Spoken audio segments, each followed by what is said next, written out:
কিডনির পাথর প্রতিরোধের জন্য করণীয়। 1.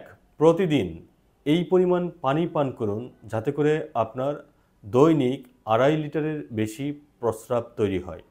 আপনার প্রস্রাবের পরিমাণ যত বেশি হবে, কিডনির পাথরের যে উপাদান যেমন ক্যালসিয়াম, ফসফেট, ইউরিক অ্যাসিড এগুলোর ঘনত্ব তত কম হবে এবং পাথর তত কম হওয়ার সম্ভাবনা থাকবে।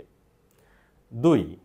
আপনি দৈনিক 2 গ্রামের কম লবণ গ্রহণ করবেন, যার অর্থ হলো আপনি শুধু তরকারিতে যে লবণ ব্যবহার করা হয় সেটিই গ্রহণ করবেন এবং কোনো আলগা লবণ গ্রহণ করবেন না। আপনার প্রস্রাবের সাথে যত বেশি সোডিয়াম পাস করবে, আপনার ক্যালসিয়াম স্টোন হওয়ার চান্সও তত বেশি থাকবে। 3.